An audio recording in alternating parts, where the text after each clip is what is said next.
Не оцінили вже не вперше, вони вже другу добу над цим працюють, чи зможуть Збройні сили України зупинити просування росіян після отримання допомоги від Сполучених Штатів Америки. Окупанти, ймовірно, активізують поточні наступальні операції, ракетні удари та атаки безпілотниками. Збройні сили України зможуть призупинити наступ окупаційної армії за умови швидкого надходження допомоги штатів. Як повідомляють експерти Інституту вивчення війни, днями голова комітету з розвідки Сенату США Марк Ворнер анонсував, що зброя, серед якої АТАКМС, може бути доставлена до України до кінця наступного тижня.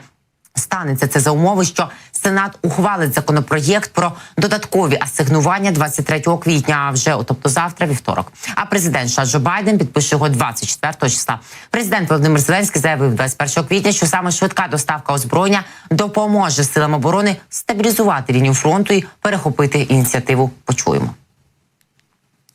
Інститут вивчення війни продовжує оцінювати, що українські війська можуть зазнати додаткових невдач у найближчі тижні, очікуючи на безпекову допомогу Сполучених Штатів, яка дозволить Україні стабілізувати фронт.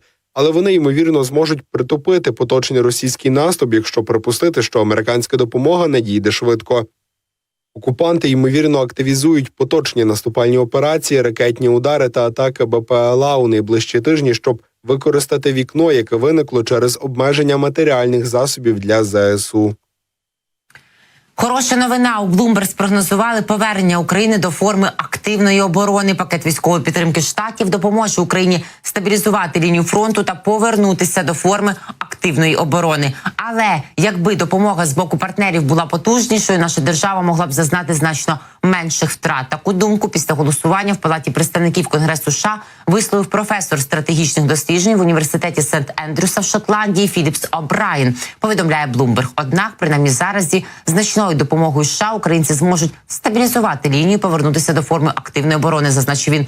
Крім того, як зауважує видання, перед голосуванням у Конгресі новину про військову допомогу для України прокоментував український артилерист, який представився Тарасом. Тарас каже, це хороша новина з боку Штатів, щоб підтримати військовий дух навіть до того, як допомога надійде, висловився військовий. Але якби допомога надійшла раніше, додав він, наші втрати могли б бути меншими. Президент України Володимир Зеленський в інтерв'ю виданню NBC News висловив сподівання, що обіцяна зброя надійде до України вчасно і наша армія зможе відбити ворога та зруйнувати його плани щодо масштабного наступу. Наразі, за його словами, Україна готується до великого наступу Росії, який держава-агресор планує на кінець травня, початок червня. Вже до 9 травня Кремль розраховує взяти під контроль Часів Яр на Донеччині, але в них це не вийде, прогнозують наші військові аналітики. Водночас є інший матеріал Bloomberg, він менш оптимістичний. Допомоги Штатів Україні недостатньо для наступу, пише Bloomberg.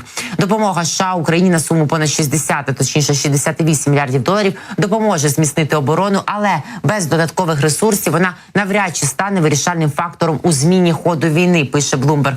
Затримки в Конгресі США, які тривали 6 місяців, призвели до того, що українські військові зіткнулися з серйозним дефіцитом боєприпасів і особового складу, що використовували російські окупаційні сили.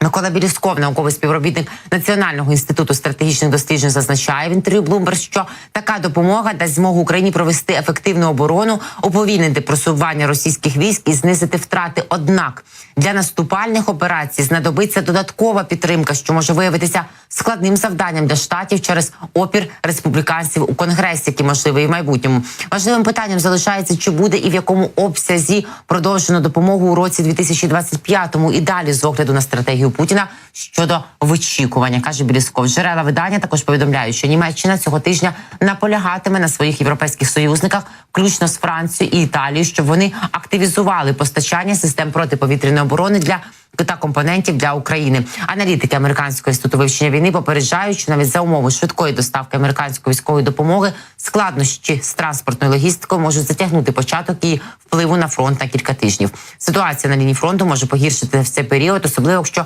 російські війська посилять свої атаки, прагнучи скористатися часом до надходження нової допомоги зі Сполучених Штатів Америки, додають аналітики. Ну, бачите, про те, що складний буде кінець травня і початок червня, говорить і головний розвідник країни Кирило Буданов, але водночас каже, що Україна не програє. Між тим є інша думка фахових аналітиків та військових експертів, які кажуть, що насправді жодних проблем з логістикою поставок допомоги зі сторони Сполучених Штатів, головне озброєння не буде, тому що Пентагон давно готовий. По-перше, все сформовано, списки є, запаковано, ми так розуміємо. Юрій Рашкін, політичний та громадський діяч зі Сполучених Штатів Америки, буквально напередодні спілкувався зі мною. Дивіться наше інтерв'ю, до речі, на Ютубі 24-ї, каже, а хто його знає, може зброя вже взагалі дорогою до України. А дійсно, головне, щоб росіяни про це все не знали. Тому, а з іншої сторони, жодних проблем з логістикою не має виникати. Є залізниця, є в Німеччині, зокрема, також запаси озброєння Сполучених Штатів Америки. Тому навряд чи це затягнеться на якісь місяці. А ось цей проміжок, поки Росія ще буде в своїх конвульсіях останніх атакувати, ми точно протримаємося.